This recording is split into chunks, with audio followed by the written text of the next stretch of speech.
welcome back to another episode of Kepo Tapi Peduli, the podcast. Hari ini kita ditemenin sama Moorissa Tjokro. Cewek asli Malang ini lulusan Georgia Tech dan Columbia University di New York.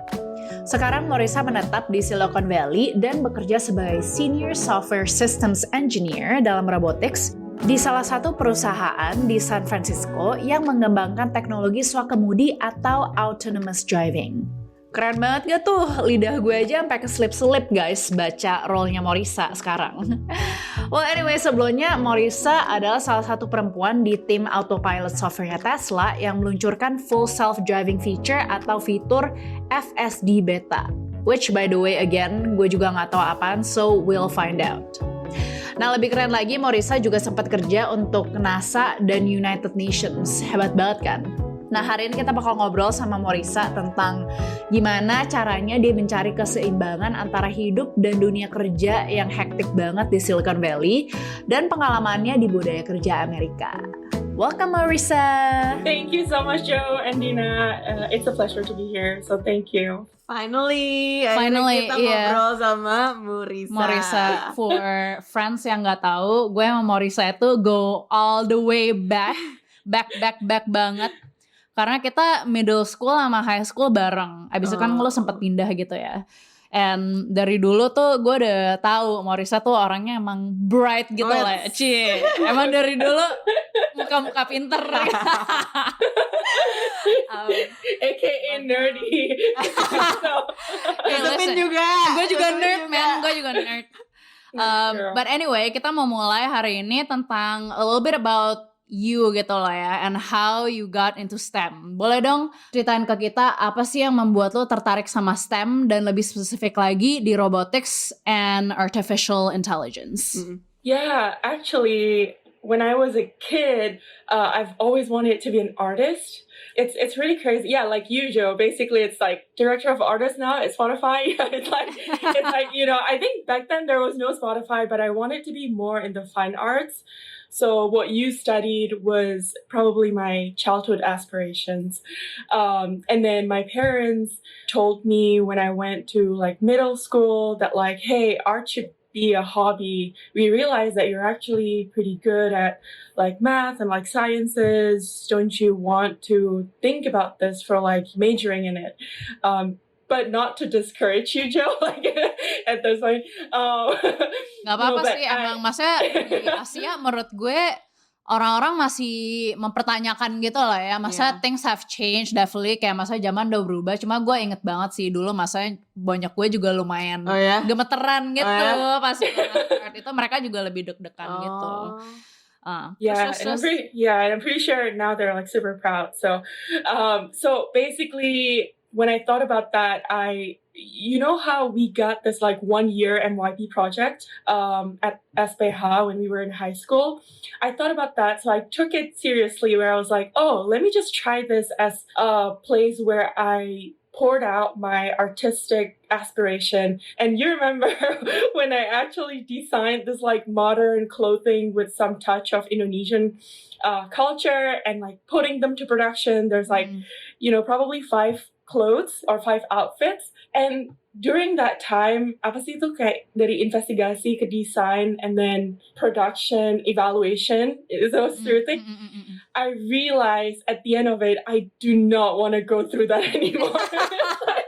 It's like, oh, actually, designs is not really for me. And it was exhausting to go through such process, but I was also too young to go through it. And that's when I actually took what my parents told me a bit more seriously. Jadi ketika waktu itu ke US dan nyampe di college, I actually explored engineering right away.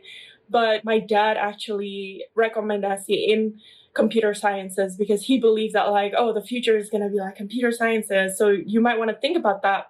And I'm so lucky to have parents like that. Tapi ketika masuk kelas CS gitu kayak intimidated right away. I'm like, no girls here. And this is like, what, 10 years ago. So I got intimidated. I thought, oh, engineering is actually not for women necessarily, or especially computer sciences. And especially I grew up in Malang, terus kayak you know how it's more conservative. So jadi my thought was like, oh, actually men itu yang lebih handle technical issues, technical problems. And I grew up in family where kalau ada technical issues dikit dari the female role models or female figures, mereka pasti yang kayak, tolongin dong ke the male figures. And so I grew up thinking that like, oh, women cannot do technical problems. But that's actually wrong.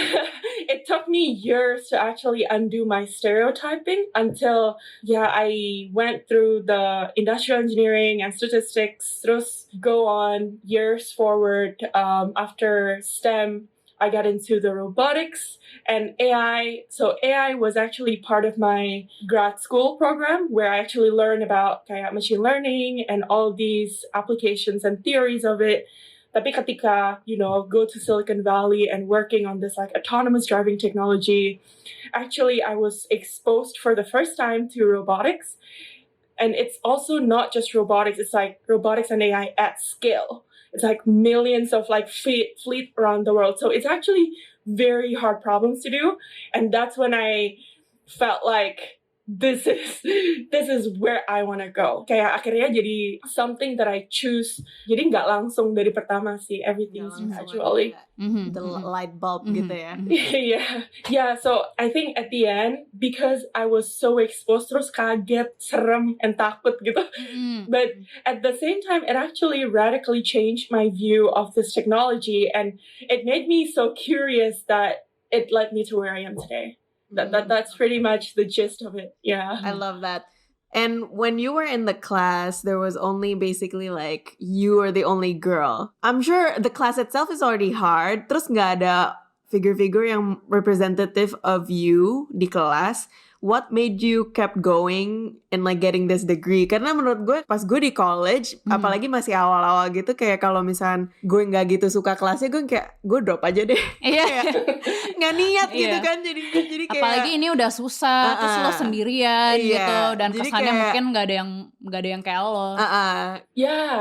That's a good question actually. So I was never really the only woman, but tapi waktu kuliah itu kayak there are some other women gitu, jadi ada 2 atau 3. Tapi what helped me was actually, and I think that's why I chose industrial engineering, karena paling banyak number of girls, 30% women and like 70% male. But the other ones like mechanical, electrical, computer sciences, they have like less than 10% almost. And so that scares me. So I know that I was already in a field yang lebih banyak ceweknya. Jadi kayak, di situ aja lah, nggak apa-apa gitu kan. Terus on top of that, I actually really enjoy the problem solving part of it. I think that's what I noticed ketika kalau misal waktu the design, I mean I was probably too young, tapi ketika nyelesain it became very monotone, kayak cuman tangan doang yang kerja atau apa gitu. And then you can technically just like distract yourself sama movies and stuff. Tapi kalau misal kayak sama engineering problems, itu kayak ada movie udah nggak mungkin bisa selesai. You kind of like have to think through it and you create sort of like solutions to it, and it's so hard. But there are some role models yang kayak waktu di kuliah ada kayak guru instructor yang female, so I think that actually helps. Kayak you see like yourself kayak in them too. So that what took me through. But I think the entire journey of like just enjoying the study and the problem solving is probably what gets me most towards the end of the program. I love that. Tadi kan lo ada mention bahwa di bidang ini masih gak gitu banyak wanita gitu ya. Sebenarnya menurut lo hambatannya apa sih? Kenapa sih menurut lo gak lebih banyak lagi cewek-cewek yang pengen masuk ke bidang ini? They probably face the same issues as me, where like, it's probably not for like women necessarily. Gak tau. What do you guys think? Actually, I wanna like, why don't you choose and Dina too, because you're also in the similar area. Kayaknya like I didn't take engineering or anything like that di college juga sih. Kayak I took business. Kayak paling mainstream of all degrees. I feel like I would have been interested in taking the degree if I knew that was even an option. Cuman mungkin pas gue di high school, it just didn't seem like it was an option for me. Like it wasn't even on the menu gitu loh. Kayak bokap gue mungkin juga gak gitu ngomongin kayak, oh why don't you try this, you know? Or gak ada mungkin orang-orang gue look up to yang took engineering or anything. Malah justru pas gue di college, gue kayak, you know, explore what are the possible careers that I might be interested in. Terus gue kayak, ya kayak gini udah telat gitu sih. I get that feeling. Mungkin kurang exposure juga sih. Iya.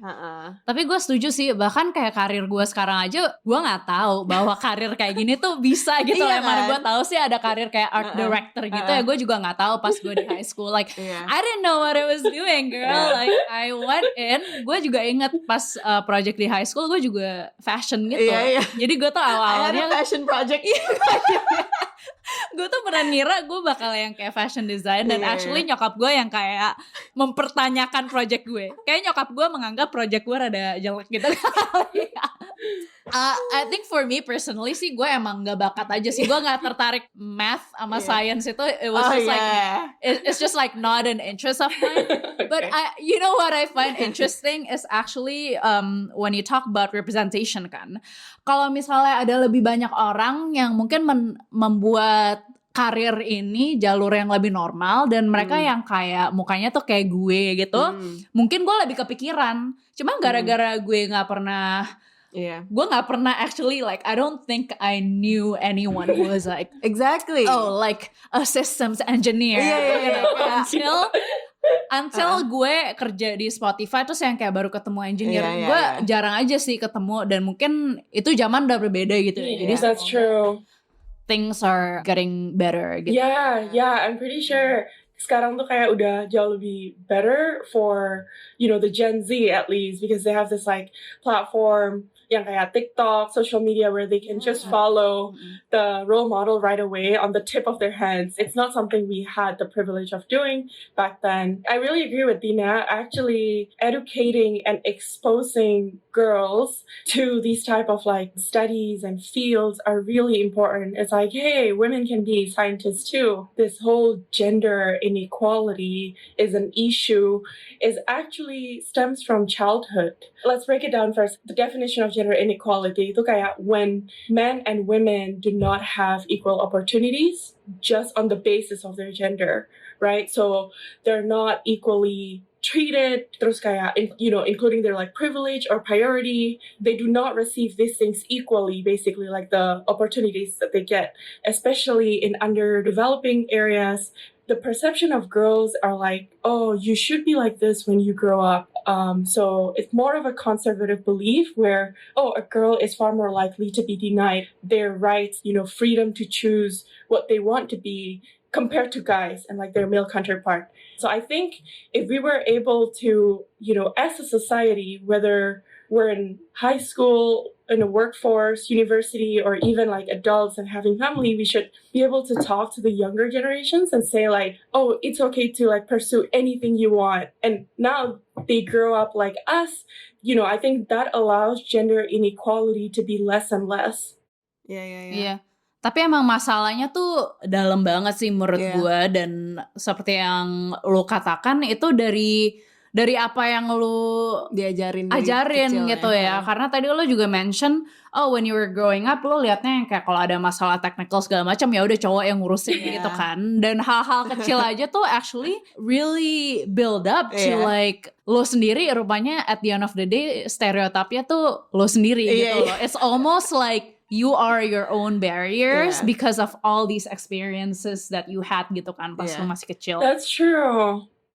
Banyak orang mungkin juga gak gitu tahu gitu ya rasanya kerja di Silicon Valley. Kalau dari pengalaman lo, apa kesalahpahaman kayak misunderstanding Atau mungkin orang nggak tahu aja sih rasanya yang pernah lu dapetin dari teman-teman di Indonesia atau mungkin dari followers lu di sosial media? Okay, so I'll talk about the people and the environment. So on the people side, ada two stereotypes that I think I get over and over again about the people. First, they're snobbish.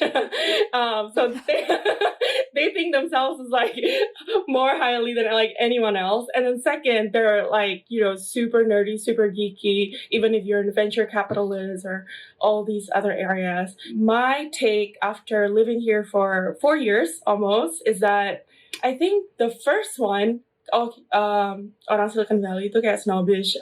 It's actually not necessarily true.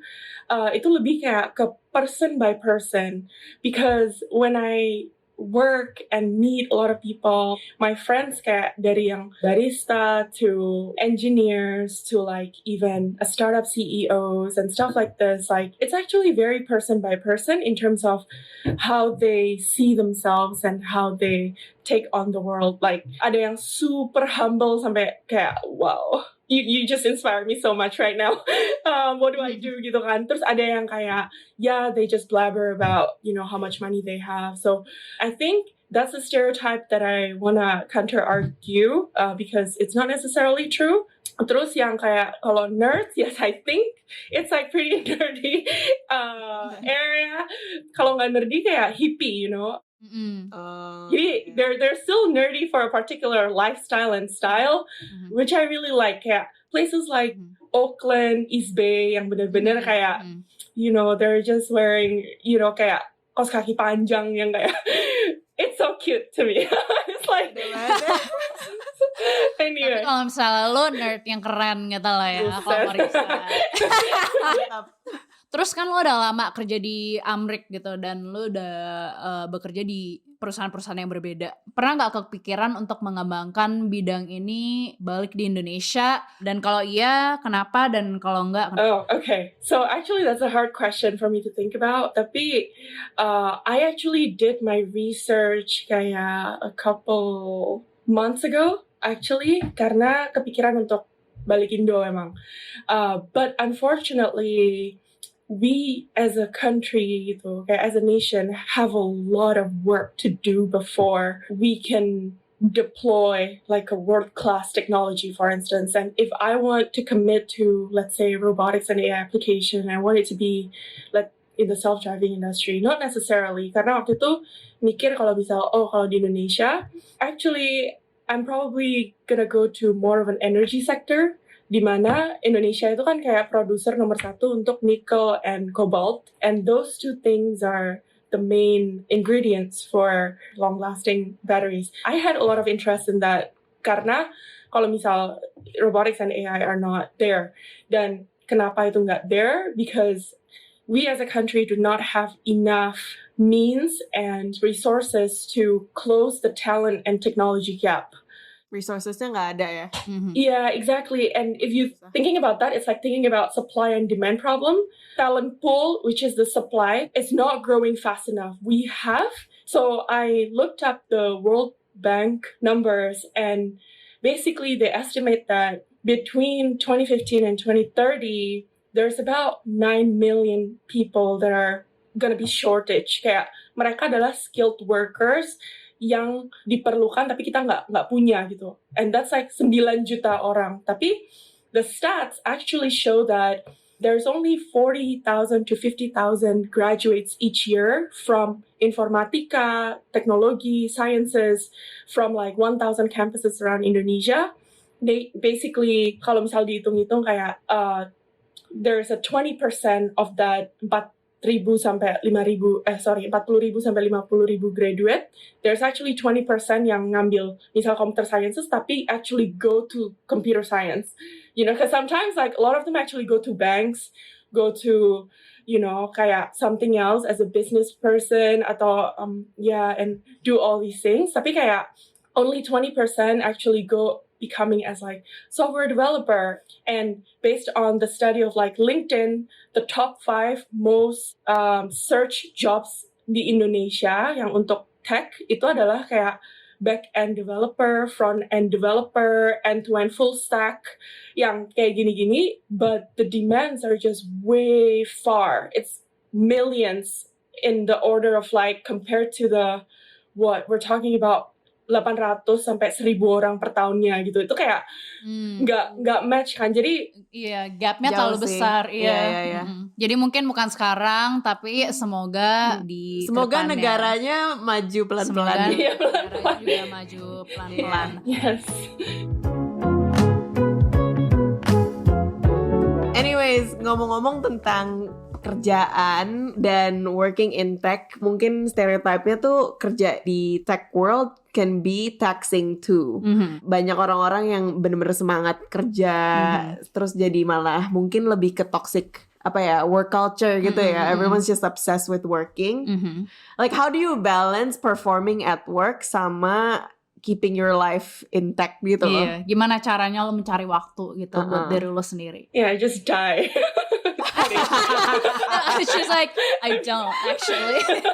Yeah, Sorry, that's the only answer. Udah titik.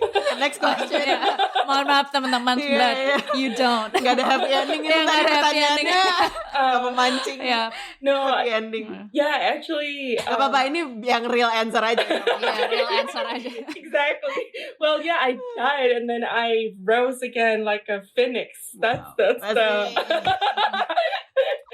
You know, like I just no. So you learn from your mistakes. Itu juga personal problems too. I think it depends on the team, the organization you're in, the type of work that you do, the role that you're in. Kayak if you're working on a very urgent stuff, for example, that is very high visibility, you know, and this is applicable to any companies, you know, like Facebook, Amazon, like Google. Maybe not Google, because Google is very mature already. Tapi kayak bener-bener, you know, like Netflix included, itu udah kayak, pokoknya kayak ada emerging trends gitu. Whenever you're in a very highly visible project, and including autopilot, itu kayak, it's always kayak, you know, very, very high demanding. Tapi kayak, a lot of people say that, oh, it's a prerequisite that you have to take with you when you work in it. So I learned a lot about self-respect and like balancing myself. Sebenarnya kayak gak terlalu balance juga sih sampai sekarang. Maksudnya balance is relative to people, but as long as you're fulfilled, I think, and you feel healthy and sustainable to do your work and to do your life, it's important to keep that. So self-respect is probably the most important for me. Jadi yang kayak, because this allows me to at least set healthy boundaries with people, kayak beneran with friends, family, with work, your boss, your teammates, and prioritize myself and like love myself as I should. Because if I cannot function, then none of the work can be achieved, right? Like none of the goals can be achieved. So I think prioritizing yourself is the most important thing. Ada nggak, bisa share nggak aktivitas-aktivitas yang mungkin lo udah employ untuk keep that, mungkin self-care time atau self-respect time gitu? Yeah, I actually started doing more art stuff. Jadi dulu I wanted to take double major in arts and like engineering, tapi karena I went to an engineering school, they don't even have art. Jadi sekarang kayak I just take it for fun karena ada waktu juga. My current work is actually, because I set up more of like, okay, this is what I need. So it's just a time for me and like myself, like just put everything into like an artwork, terus journal, another one. And then, yeah, I do some hairs, you know, not hair salons, like, but shoes. Kebongkar. Keceplosan tuh dibongkar. Rupanya Moorissa suka catokin rambut temen gitu kalau misalnya di Silicon Valley gitu. Dia kalau lagi bosan, mana sini ada yang mau gue kepakin nggak? Side hustle, boy. Side hustle. Kan culture-nya entrepreneurial kalau di Entrepreneurial, iya. Whatever goes ya. It's so hot right now. Anyway. Tiba-tiba blush. Iya, dia udah stress tadi ngomongin automation industry, sekarang jadi ngomongin ngepang, dia jadi semangat. No, actually, sekarang kayak literally I make, more time for myself by having like more girlfriends. Yeah. And it's hard to have girlfriends in Silicon Valley. True. Like, Yeah. Semangat Silicon banget Valley. lo. Enggak, Gue gue gak bukan ngomongin cuman girlfriend lo. gue bukan mau ngomongin cuman Silicon Valley. Gue kan tadi kita baru tadi kita baru ngomongin kayak ya. bikin temen cewek baru Bikin tuh temen susah baru banget. cewek, iya, In general. Iya. Kayak akhirnya ya gue temennya ini lagi. Iya. wait, you mean Dina udah bosan sebenarnya. Josephine lagi aja. even in New York, you think it's hard? Because I feel like there's a lot of people, a lot of girls. Gue nggak tahu ya ini masalah lokasi apa enggak, tapi menurut gue ini masalah mindset sih. Masalah umur mungkin. Masalah umur ya, faktor U. Kalau kata banyak gue. Karena kalau misalnya dulu, misalnya lo baru pindah ke sini, lo baru mulai kuliah, lo mungkin pas di high school gitu, ya udah fokus lo kan cari teman, belajar sama ya lo juga mau cari temen gitu kan. Bener. Sekarang udah dewasa, udah ada kerjaan lah, ada ini, ada itu. Jadi lo harus set time aside buat socialize gitu kan. Dan socializing aja udah susah. Jadi apalagi mau bikin connection yang deket gitu, yang lifelong sama cewek. Itu sih opini kita. Tapi lanjut gimana kalau misalnya katanya cari girlfriend susah. Yeah, I mean, I think, I actually don't need a lot of friends, to be honest. Ya udah tadi ya kayak ya udah die, rise from the phoenix. I don't need friends. I'm sorry, this is just being too honest. Kayak kita harus cut at one point. Oh my gosh. But she's not a nerd though. She's like a cool nerd. Nah kan kita udah ngomongin self-care, udah ngomongin snap, udah ngomongin rambut gitu. Dan gue mau ngomongin blog post lo. Karena lo ada nulis-nulis di Medium kan ya, sharing-sharing tentang hal-hal yang terjadi di hidup lo. Dan lo juga pernah ngomongin perjuangan lo untuk menghapus imposter syndrome. Boleh gak sharing ke teman-teman imposter syndrome itu apa dan menurut lo apa yang membuat lo merasakan hal ini and how you got over it? Yeah, imposter syndrome is actually when you feel unnecessarily inferior, like to other people. This is my understanding. Please correct me if I'm wrong. Yeah, whenever you feel like you're not good enough, we can already bucketize it as imposter syndrome.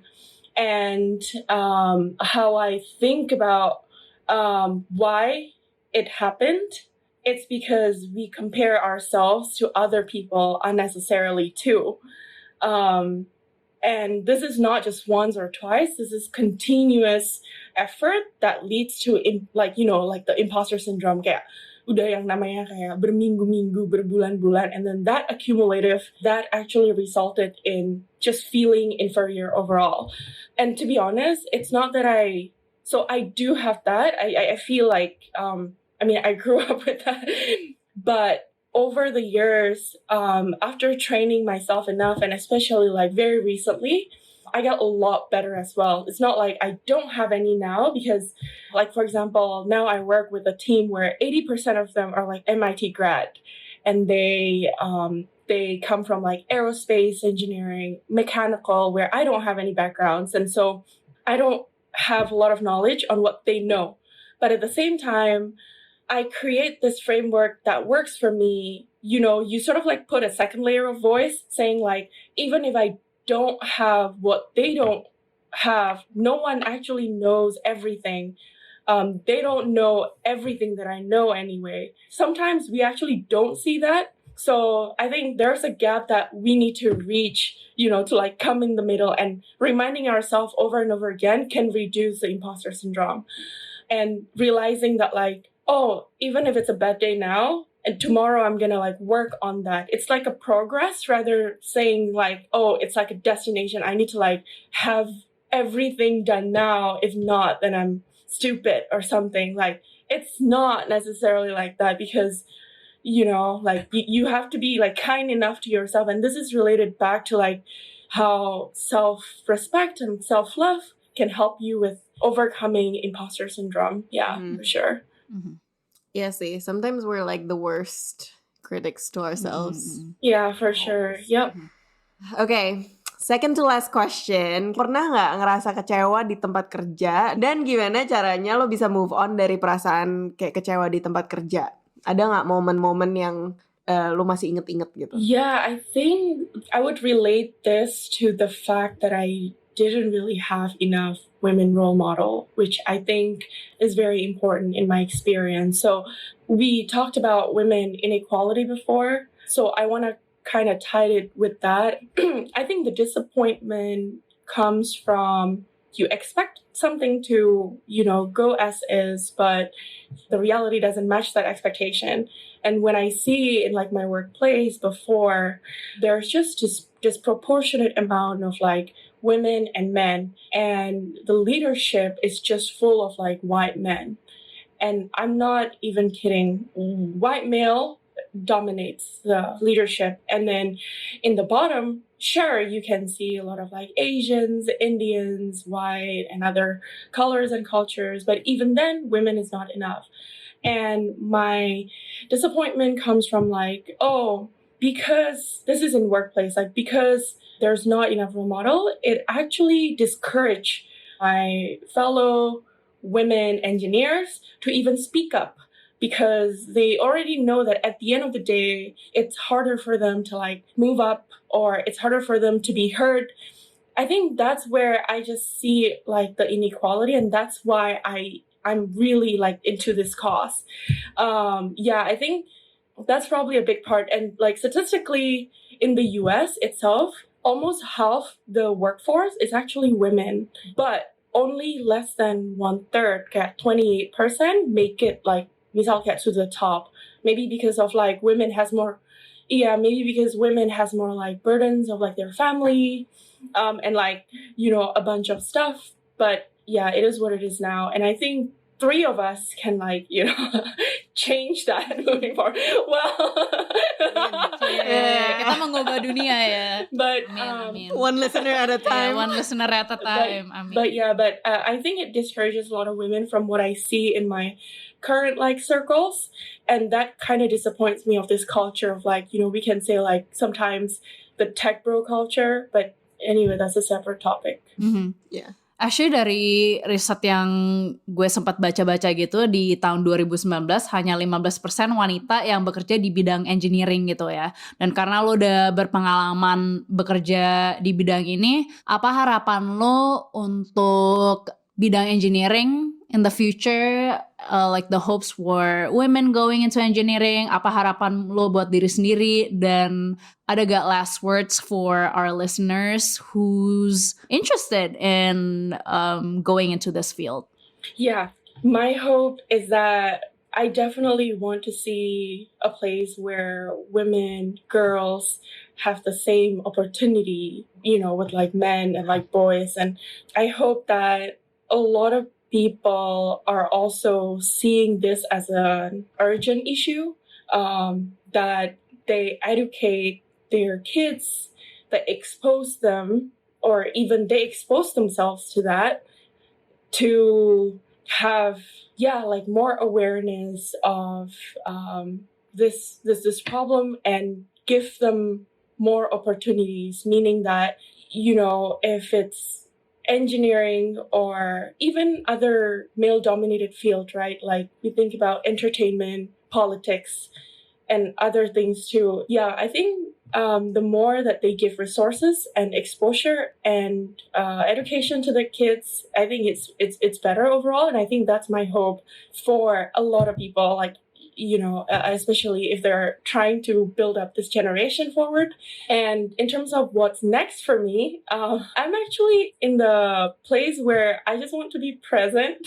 Like, I think this comes back to Dina's question earlier. Like, I wanted to find like meaning and like happiness in little things. Just me trying to help my family, or trying to understand why the world is as it is like right now, and trying to understand myself more, and be a better human being is probably what I'm like really looking for now. Like just like one day at a time.